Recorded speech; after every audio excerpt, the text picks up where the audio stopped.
저와 오늘 봉독했던 창세기 8장 1절에서 22절의 말씀을 가지고 방주로 들어가라. 먼저 방주를 만들라 그랬죠. 그 다음에 지난 시간에 방주로 들어가라. 이어서 오늘은 방주에서 나오라. 이런 제목으로 하나님의 말씀을 나누도록 하겠습니다. 오늘은 드디어 노아의 그 가족들이 방주 안에서 오늘 성경을 진짜 자세히 보면은 노아 가족들과 이 방주 안에 있었던 기간이 오늘 성경에 나와요. 전체 읽어보면 한 1년 동안 있었던 것 같아요. 1년. 작지 않는 기간이지 않습니까? 1년 동안 방주에서 머물다가 이제 세상에 나오는 그 장면이 이제 기록되어 있습니다. 이 노아 시대의 네피림의 문화는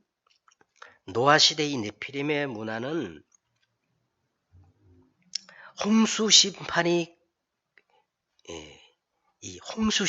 끝났는데도 불구하고 이 네피림, 정확히 이제 창세기 10장 9절, 8절과 9절에 보면요. 이 네피림이 니무롯이라는 이름으로 그대로 이렇게 없어지지 않고 존재하고 역사하는 것을 볼 수 있어요. 그래서 이 노아 홍수 심판에도 불구하고 없어지지 아니하고 이 네피림이 여전히 지금도 그대로 온 땅에 충만하고 종말의 징조들이 노아 시대보다도 더 심각하게 지금 영안을 뜨고 보면요. 처처에 이 종말의 징조들이 처처에 지금 일어나고 있습니다. 여러분 이걸 분별할 줄 알아야 됩니다. 이런 상황을 보고 하나님이 어떻게 보실까요? 창세기 6장 5절에 보니까 여호와께서 사람의 죄악이 세상에 가득하고 그의 마음으로 생각하는 모든 계획이 항상 악함을 보시고 어떻게 하셨어요? 땅 위에 사람 지으심을 어떻게 했다? 한탄하셨다. 그렇게 나오죠. 여기서 한탄했다는 말은 하나님이 후회했다 그런 뜻이 아니고 하나님은 여러분 사람이 후회하지 하나님이 인생이 아니시니 후회가 없으시도다. 성경 그렇게 말씀하시거든요. 하나님 후회하시는 분이 아니에요. 그러면 여기서 한탄하셨다는 말이 무슨 뜻이냐면 어떻게 이 하나님의 형상대로 지연받은 인간을 멸망시키지 않고 다시 창세기 1장 27절 그 원래 인간 하나님의 형상으로 어떻게 내가 치유하고 회복시킬까 하나님이 아주 골똘히 생각하셨다는 거예요. 아멘. 요걸 가르쳐 성경은 한탄하다 그렇게 번역을 하고 있습니다. 그러면서 하나님이 한탄하시고 마음에 어떻게 하셨다 그랬어요? 마음에 근심하시고 그러면서 그때 온 땅이 하나님 앞에 부패하여 포악함이 땅에 가득했다는 거예요. 이 부패란 말은 부러지고 다치고 생치기가 나면 마치 수술하고 우리가 고칠 수 있지만 그러나 이 부패란 말은 썩어져가지고 완전히 막 냄새가 풀풀 나는 회복 불능의 상태를 부패라 그런다 그랬어요. 그죠? 이 부패는 치유가 안 되기 때문에 이제는요 가감하게 잘라내야 돼요. 그리고 수술해가지고 완전히 재창조해야 희망이 있지 고치고 수리해서 될 일이 아닙니다. 그래서 하나님이 어떻게 하셨냐 하면 13절에 6장 13절에 그 끝날이 내 앞에 이르렀으니 내가 그들을 땅과 함께 멸하리라. 그런데 이 노아 홍수는 그들을 땅에서 멸절시키기 위한 심판이 아니요. 창세기 1장 27절 28절에 나오는 원래 인간으로 회복시키기 위한 하나님의 한탄이었다는 겁니다. 그 증거가 어디 있냐면 오늘 17절에 보세요. 17절에 너와 함께한 모든 혈육 있는 생물 곧 새와 가축과 땅에 기는 모든 것을 다 이끌어내라. 이것들이 땅에서 어떻게 해요? 생육하고 땅에서 번성하리라. 이게 이제 창세기 1장 27절과 28절에 나오는 내용과 똑같거든요. 생육하고 번성하여 땅에 충만하라. 그러니까 똑같이 원래 인간을 회복시키기 위해서 하나님은 이 홍수 심판을 허락하셨다는 겁니다. 자, 이때 하나님께서는 노아에게 말씀하셨던 것처럼 우리에게도 똑같이 이렇게 말씀하시는 거예요. 먼저 뭐를 만들라? 방주를 만들어라. 방주를 만들었으면 이제는 어떻게 해요? 방주로 들어가라. 자, 오늘은 이 방주에서 나오라 하시는 겁니다. 자, 그렇다면 방주에서 나오라는 그 의미가 도대체 뭘까요? 그 의미를 우리가 알아야겠죠. 자, 오늘 이 8장에서 이제 방주에서 나오란 말은 이 네피림의 문화, 이 네피림에 장악될 수밖에 없었던 사단이 우리에게 치명적으로 심어놓은 세 가지가 있었다 그랬죠. 창세기 3장, 6장, 11장. 그게 뭐예요? 나의 것, 나의 성공. 한번 따라해봐요. 창세기 6장, 나의 것. 창세기 11장, 나의 성공. 여러분, 이 네피림의 모든 문화를 이제 벗어버리고, 아직 없어지지 않은 이 네피림의 현장에서 이제는 사람을 살리는 방주의 정인이 되라는 거예요. 아직도 역사하고 있는 이 네피림의 현장 살고 있는 사람들을 살리기 위한 무슨 정인? 방주의 정인이 되라. 이게 방주에서 나오라는 의미입니다. 여러분, 오늘 이 예배가 끝나는 순간 우리는 또 이 네피림이 충만한 세상 현장으로 나갑니다. 그러면 오늘 우리가 예배가 끝나는 순간 아멘 하고 현장으로 나갈 때 그러면 우리가 어떻게 이 현장 속에서 살아야 할 것인가 거기에 대한 답을 주는 거예요. 아멘. 오늘 성경에 보니까 세 가지의 정인이 되라는 거예요. 몇 가지 정인이 되라는 겁니까? 세 가지 정인. 첫째는 1절에 보니까 오직 복음의 정인이 되라는 거예요. 오직 복음이 아니면 이 네피림이 충만한 시대를 이길 수가 없기 때문에 가장 첫 번째로 오직의 복음의 정인이 되라는 겁니다. 1절을 한번 보십시다. 다 같이 한번 읽어봐요. 하나님이 노아와 그와 함께 있는 모든 들짐승과 가축을 거기다 줄을 쳐놔야 돼요. 가축을 어떻게 했다? 기억하사. 이게 오늘 굉장히 중요한 말입니다. 기억하사. 기억했다는 말은 자카르라고 하는 말인데요. 도대체 하나님이 무엇을 기억하셨단 말인가? 무엇을 기억하시고 하나님이 이제는 방주에서 나가라고 하셨을까요?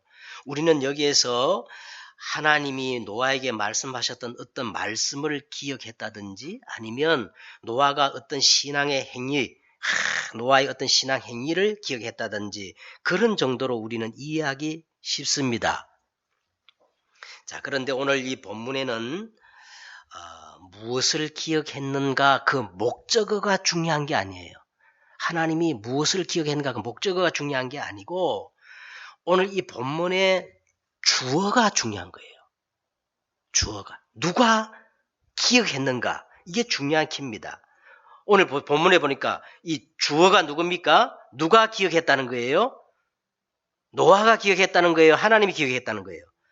하나님이 기억하사 이 하나님이 주어라는 거예요. 자, 오늘 여기서 말하는 이 자카르 기억하다, 생각하다 요 똑같은 이 단어가 창세기 19장 29절에 그대로 나옵니다.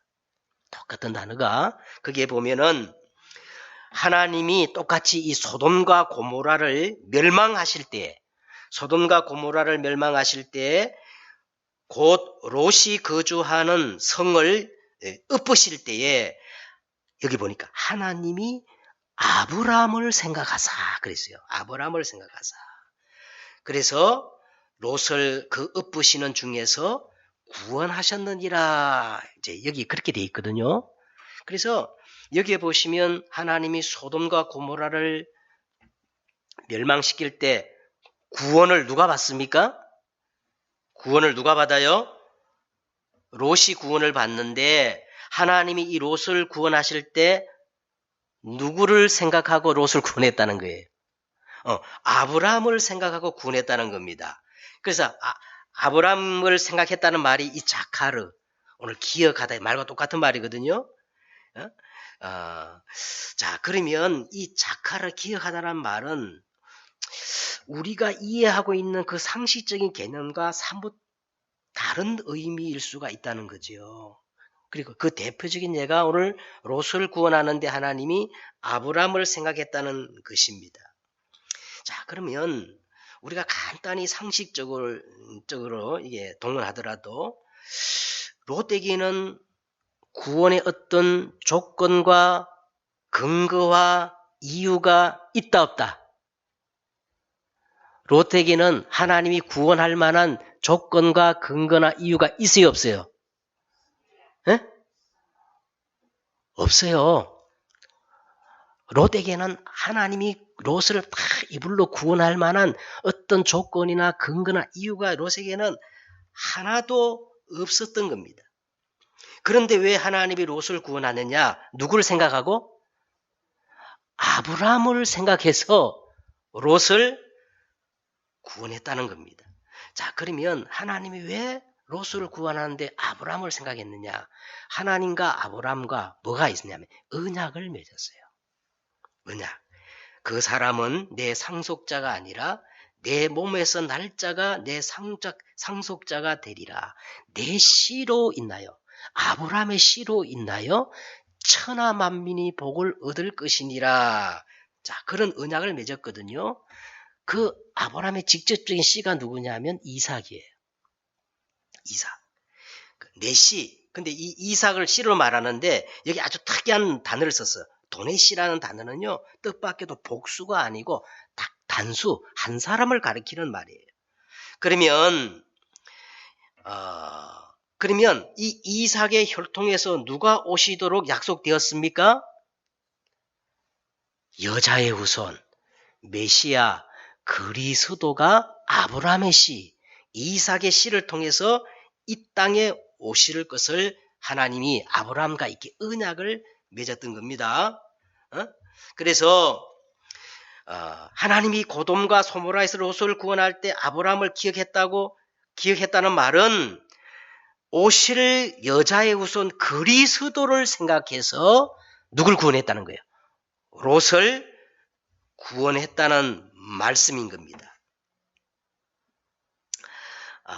자, 결국 롯은 누구로 말미암아 구원받은 거예요? 여자의 후손 예수 그리스도의 그 약속으로 말미암아 롯을 구원을 받았다는 거예요. 자, 그래서 여기서 하나님이 노아를 기억하다 이 말의 핵심은 롯과 같이 노아에게는 구원받을 만한 어떤 조건이나 이유나 근거가 하나도 없음에도 불구하고 하나님이 창세기 3장 15절 여자의 후손, 그죠?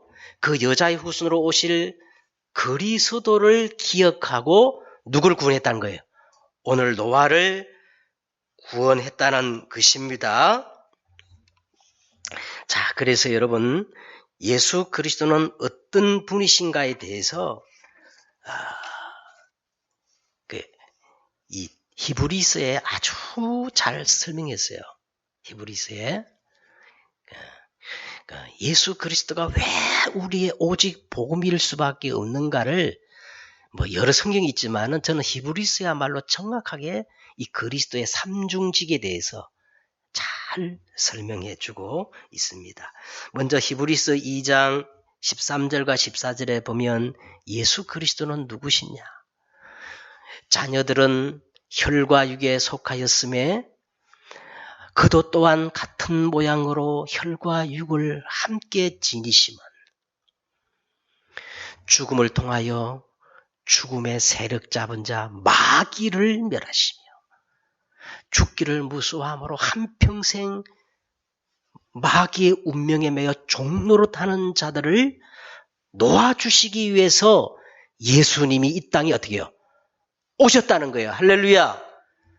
예수 그리스도는 여자의 후손으로 오셔서 마귀의 일을 멸하신 만왕의 왕이시란 겁니다. 막 굉장한 말을 하죠. 그 다음에 두 번째 예수 그리스도는 어떤 분이냐? 히브리서 9장 11절과 12절에 나와요. 그리스도는 장래 좋은 대제사장으로 이 땅에 오사. 뭐로 오사? 좋은 대제사장으로 이 땅에 오사 손으로 짓지 아니한 곧 이 창조에 속하지 아니한 더 크고 온전한 장막으로 말미암아 염소나 송아지 피로 하지 아니하고 오직 자기의 피로 기가 막힌 말을 해요. 영원한 속죄를 이루사. 어떤 속죄를 이루사? 영원한 우리의 죄, 속죄를 이루사 단번에 완전히 성소로 들어가셨느니라. 야, 그리스도는 우리를 죄와 사망의 법에서 영원히 단번에 완전히 해결하신 대제사장이란 거예요. 예? 그러면서 히브리서 10장 19절에 보세요. 거기에 보면 그러므로 형제들아 우리가 예수의 피를 힘입어 그의 성소에 들어갈 담력을 얻었나니. 그러면서 그 길은 휘장 가운데 열어놓으신 새롭고 살 길이요. 그 길은 그의 육체니라. 다시 말하면 우리 인생은 하나님을 떠나서 사는 게 지옥이에요. 그렇죠? 지옥백에서 살아갈 수밖에 없는데 예수님이 하나님을 만날 수 있는 새롭고 살 길, 고속도로를 닦았대요. 하나님을 만날 수 있는 유일한 길을 여신 참 선지자라는 거예요. 여러분 하나님 만날 수 있는 길은 다른 한 길밖에 없어요. 예수밖에 없습니다. 우리가 꼭 기억할 것은요. 창세기 10장 아까도 말했지만 8절과 9절에 이 네피림이 죽지 않고 그대로 니무롯이라는 그런 이름으로 이 영적 세력이 안 죽어요. 끝나지 않았어요. 그러면 여러분 이 네피림을 이기려면 절대 다른 것으로 이길 수 없어요. 뭐 해야 되느냐? 그냥 복음이 아니고 어떤 복음? 오직 복음. 할렐루야. 참왕 되시고 대제사장이 되시며 참 선지자 되시는 여자의 후손 이 그리스도가 아니면 절대 영적 문제가 해결이 안 됩니다. 그래서 오늘 먼저 우리가 이 네피림의 현장에서 어떤 정인이 되어야 되느냐? 오늘 오직 복음의 정인되어야 할 줄 믿습니다. 두 번째는 우리가 이 네피림의 현장에 어떻게 해야 승리하느냐 하면요. 두 번째는 오직 성령의 충만을 받아야 된다는 거예요. 성령의. 자, 1절, 2절 한번 보십시오. 1절, 2절을 한번 보세요. 다시. 하나님이 노아와 그와 함께 방주에 있는 들짐승과 가축을 기억하사. 자, 그 다음에 뭐라 그랬어요? 하나님이 뭐를? 바람을 땅 위에 불게 하심에 기품의 창과 하늘의 창문이 닫히고 하늘에서 이제 비로소 비가 어떻게 해요? 그쳤다 그랬어요. 자, 하나님이 두 번째로 홍수가 끝난 이 현장에서 직접적으로 하시는 그 행위가 뭐냐면 땅 위에 이제 물이 점점 더 감소시키는 그 작업을 하시는데 보세요. 오늘 물이란 말이 나오는데 이 물은 방주를 준비한 노아에게는 물은 구원의 수단이었지만 방주를 준비하지 못한 사람은 이 물이라는 게 뭐였어요? 심판의 수단이었던 겁니다. 자, 그럼 이 심판의 수단이 되었던 이 물이 점점 감소되는데 어떻게 감소되었어요? 한꺼번에 없어졌을까요? 아니면 차츰차츰 서서히 감소되었을까요? 서서히 감소되었습니다. 예? 예, 서서히 감소되었어요. 자, 그런데 점점 더 감소되는 이 물의 하나의 이 결과라면, 점점 더 감소되는 물이 감소되는 게 하나의 결과라면, 이 물을 감소시키는 원인이 뭐였어요? 그 물을 감소시키는 원인이 뭐죠? 바람입니다. 그렇죠? 예?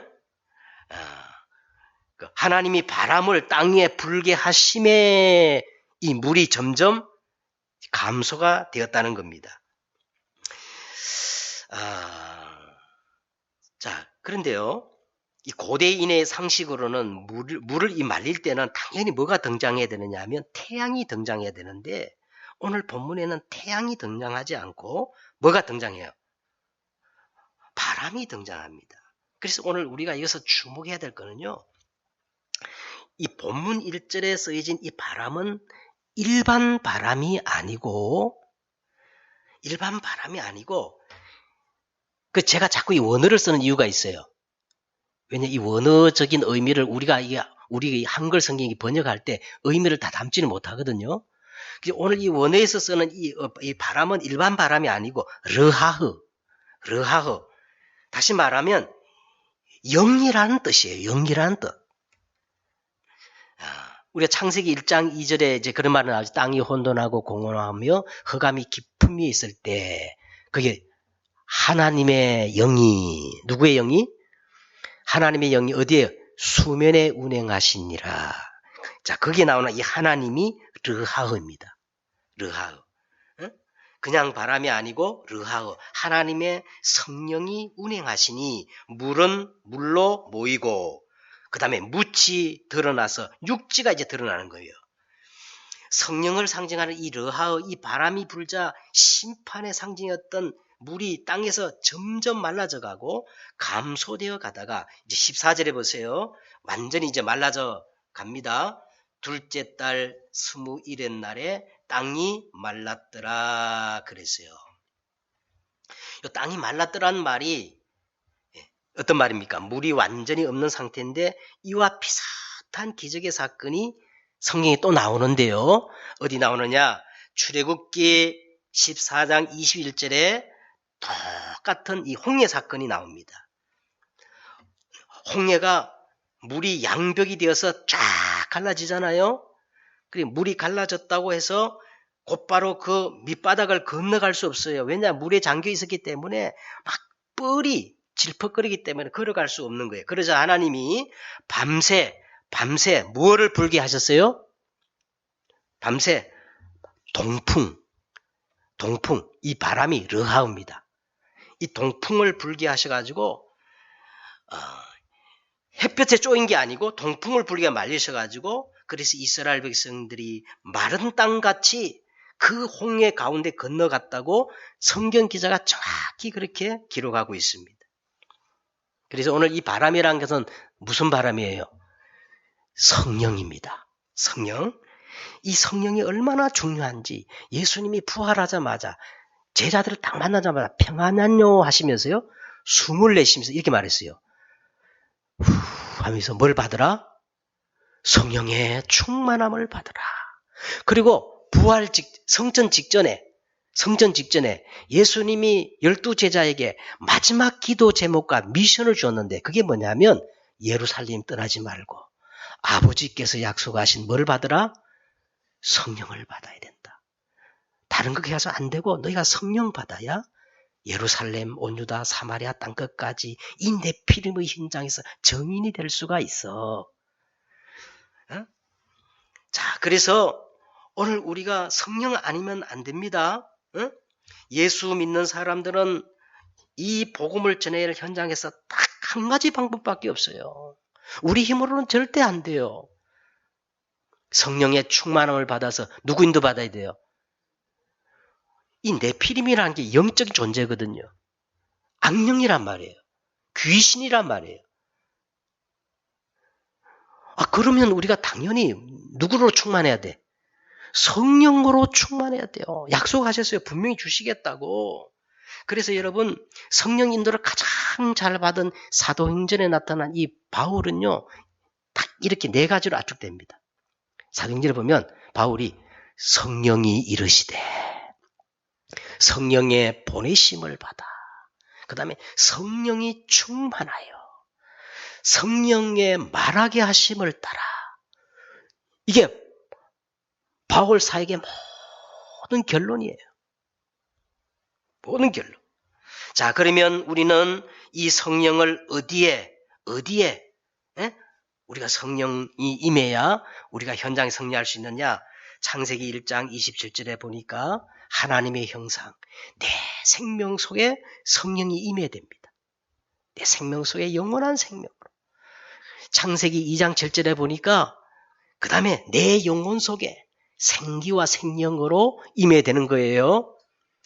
창세기 2장 이제 17과 18절에 보니까 내 삶의 현장 속에 임해서 성령의 인도를 받아야 할 줄 믿습니다. 그래서 여러분, 예수님께서 구하라 그랬어요. 그래서 오늘 여러분 꼭 기도해야 됩니다. 최고의 기도 제목이 뭐라고요? 하나님, 내 생명 속에, 내 영혼 속에, 내 삶의 현장 속에 성령으로 충만케 하옵소서. 아멘. 르하고. 그 다음에 오늘 세 번째로 보시기 바랍니다.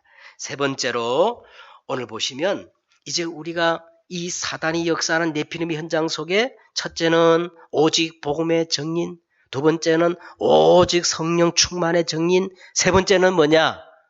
오직 말씀의 증인으로 서라는 거예요. 16절을 한번 보세요.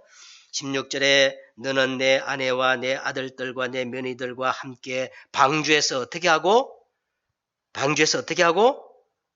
나오고, 18절에는 방주에서 어떻게 해요? 함께 나왔고, 19절에는 어떻게 했어요?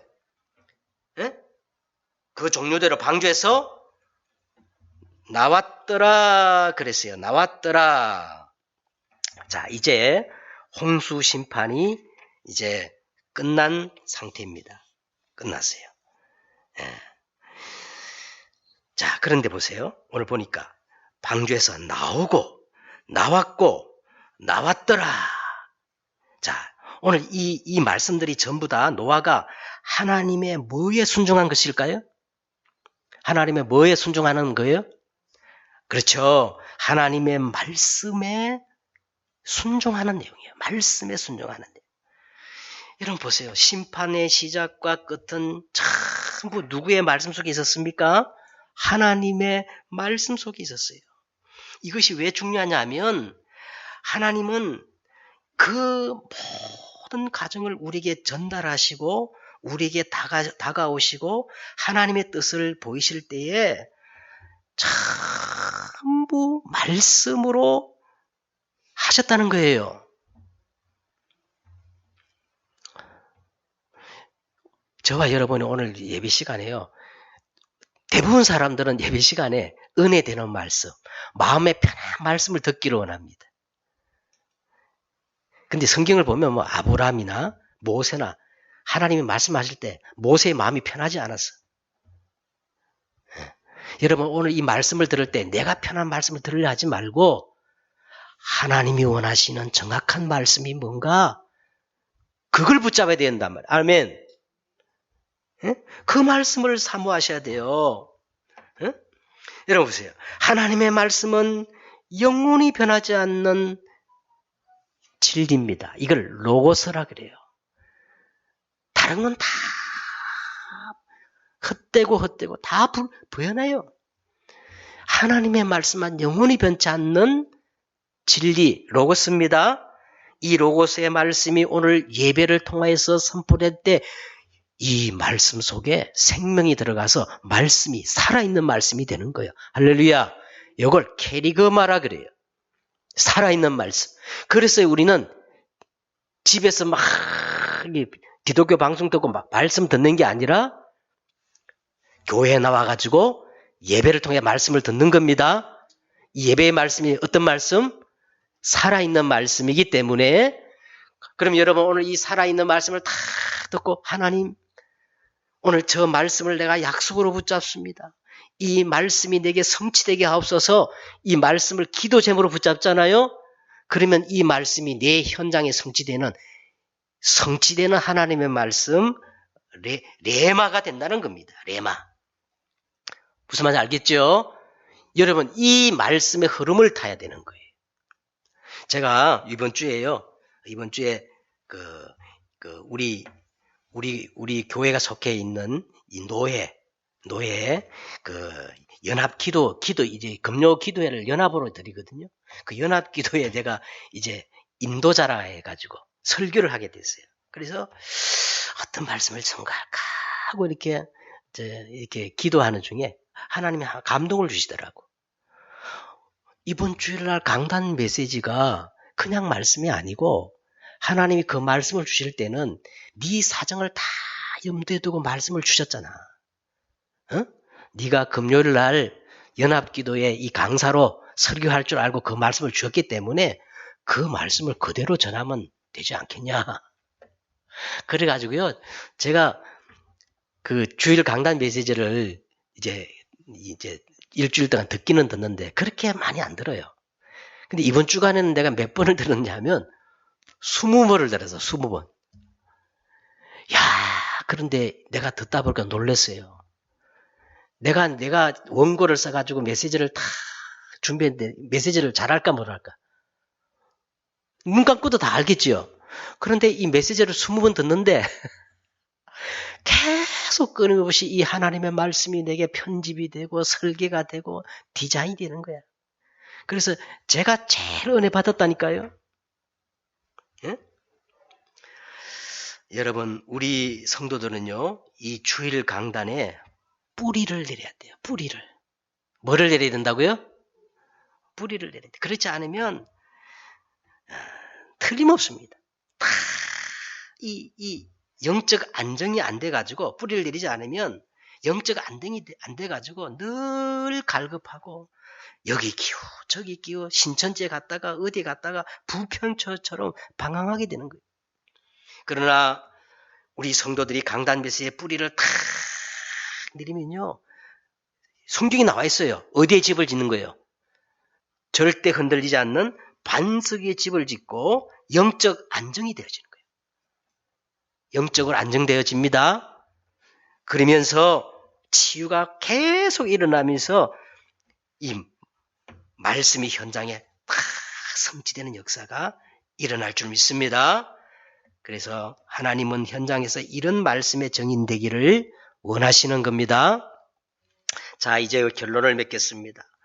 우리가 현장에서 복음의 정인, 성령의 인도를 받고 말씀의 정인이 되기 위해서 그러면 가장 우리가 우선적으로 가장 필요한 게 뭘까요? 오늘 본문에서 한번 여러분 답을 내보시기 바랍니다. 자, 오늘 방주에서 노아가 나오자마자 가장 먼저 했던 게 뭘까요? 응? 노아가 강주에 나오자마자 가장 먼저 한 게 뭐였어요? 응? 예배, 번제라 그랬는데 이거는 예배입니다. 응? 제단에다가 정결한 짐승을 잡아서 제사를 드리는 거예요.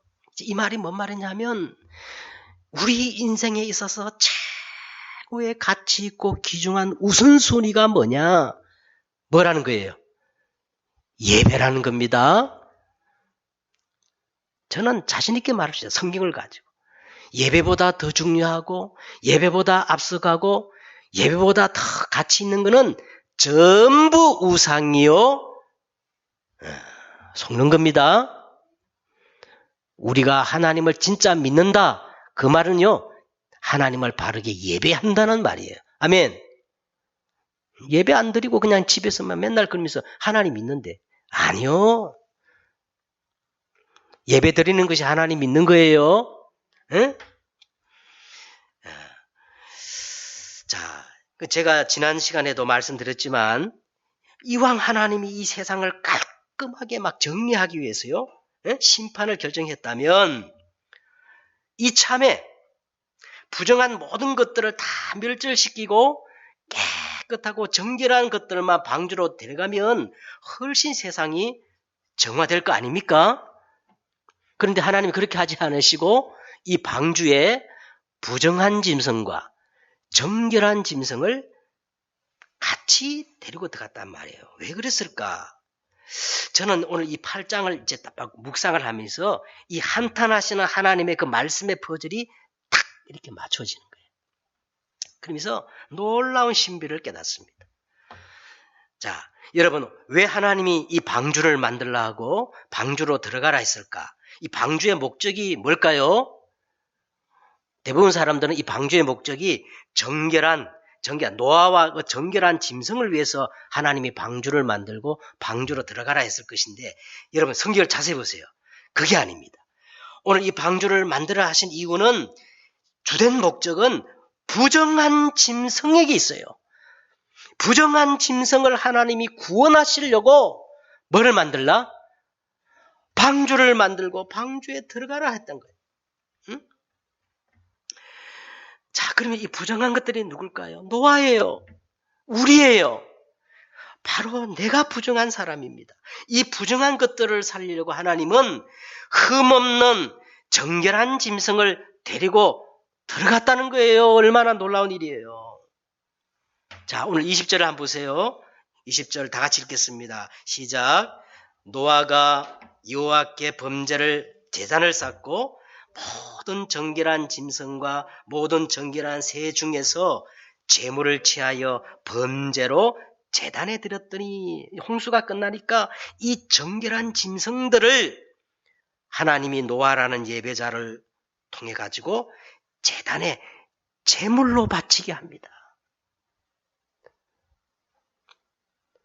누굴 대신해서? 부정한 것들을 대신해서 정결한 짐승이 대신 피를 흘리고 제물이 되어 죽어가는 거예요. 여러분, 이 정결한 짐승의 최고의 샘플이 누구지요? 이 정결한 짐승의 최고의 샘플이 누구예요? 나와 이 세상죄를 지고 가는 하나님의 어린 양, 누굽니까? 예수 그리스도이십니다. 예? 예수 그리스도. 그래서 노아와 저는 우리 아무 구원의 조건이 없는데, 어떤 이유도 없는데, 하나님은 예수 그리스도, 이 정결한 하나님의 대속물을 바라보면서 우리를 값없이 구원하셨다는 겁니다. 그래서 여러분, 오늘 예배 시간에 가장 중요한 게 뭐냐면 대속물이 중요해요. 반드시 예배 시간에 뭐가 있어야 돼요? 구약에는 제물이 있었는데 이 대속물. 그런데 아까 그랬잖아요. 양이나 염소의 피로 하지 아니하고 오직 자기의 피로 영원한 속죄를 이루신 이 그리스도의 대속의 제물을 붙잡고 우리가 예배할 때 하나님은 그 예배를 어떻게 해요? 자, 21절에 보세요. 여호와께서 그 향기를 어떻게 해? 받으시고 그랬어요. 대속물이 필요합니다. 자, 그런데 하나님이 마지막 알 듯 모를 듯 한마디를 남기십니다. 응? 정결한 짐승을 죽여서 번제 예배를 드리는 노아에게 이런 말을 합니다. 21절에 보세요. 여호와께서 그 향기를 받으시고 그 중심에 이르시되, 하나님 혼자말로 그 중심에 이르시되, 자, 내가 다시는 사람으로 말미암아 땅을 저주하지 아니하리니 이는 사람의 마음이 계획하는 바가 어려서부터 악함이라. 내가 전에 행한 것 같이 모든 생물을 다시 멸하지 아니하리라 그랬어요. 멸하지 아니하리라. 좀 앞뒤가 안 맞지만은 이제 다시는 이런 종류의 물로 세상을 심판한 이런 종류의 심판을 하지 않겠다는 겁니다. 그 이유는 사람의 마음이 그 계획이 어려서부터 항상 악하기 때문에 그렇다는 거예요. 그럼 버리겠다는 말이냐? 그게 아니잖아요. 자, 이와 같은 사람으로 말미암아 다시는 심판하거나 멸망시키지 않고 이제 특별한 방법, 다른 방법을 강구하시겠다는 얘기예요. 왜냐하면 인간은 물로 이 홍수로 심판해가지고 고치어지거나 개선될 그런 존재가 아니고, 물로 심판을 했다 해가지고 이 네피림의 존재가 없어지지 아니하기 때문에 하나님은 이제 특별한 방법을 강구하겠다는데, 그러면 이 하나님의 특별한 방법이 뭔가? 바로 그게 뭐냐면, 이 부정한 것들을 대신해서 희생제물로 죽어가는 그 정결한 짐승처럼 바로 예수 그리스도의 그 십자가를 통하여 우리 인생을 심판하시고 구원하시겠다는 겁니다. 그래서 예수님이 우리 인류의 죄, 나의 죄를 다 짊어지시고 나를 대서 십자가에서 어떻게 해요? 심판을 받으신 겁니다. 아멘. 이제 그렇게 다른 방법, 예수 그리스도의 십자가를 통하여 이제 우리 인생을 구원하시겠다는 하나님의 그 말씀이에요. 아멘. 그래서 로마서 12장 1절에 그러므로 형제들아 내가 하나님의 모든 자비하심으로 너희를 구원하노니 너희 몸을 하나님이 기뻐하시는 거룩한 산제사로 드리라. 이는 너희가 드릴 영적 예배니라 그랬어요. 자, 말씀 정리하겠습니다. 가장 중요한 게 예배입니다. 그 예배에서 가장 중요한 게 대속물이 있어야 돼. 그거 알면 하나님 우리를 만나주지 않아요. 그 대속물이 누구예요? 세상 죄를 지고 가는 하나님의 어린 양. 오늘 우리는 이 언약을 붙잡아야 됩니다. 그리고 오늘 보세요. 몸으로 드려지는 예배라 그랬어요. 네? 뭐로 드려지는 예배? 내 삶으로 몸으로 드려지는 예배를 회복해라 이 말이에요. 방주에서 나오라 이 말은 몸으로 드려지는 예배를 회복하라는 겁니다. 그리고 거룩한 산제사를 드리라. 살아있는 예배를 드리라 이거예요. 어? 영적 예배를 드리라. 요게 로마서 12장 1절에 그렇게 말씀을 하고 있습니다. 그래서 이제 우리가 방주에서 나와서 정말 오직 복음의 증인, 그 다음에 성령 충만의 증인, 말씀의 증인, 몸으로 드리지는 거룩한 산제사가 되시는 여러분 되시기를 주 예수 이름으로 축복드립니다.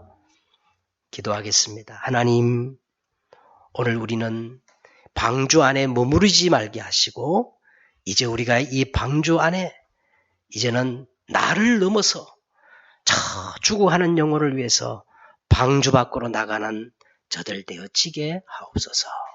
예수님의 이름으로 기도드렸사옵나이다. 아멘.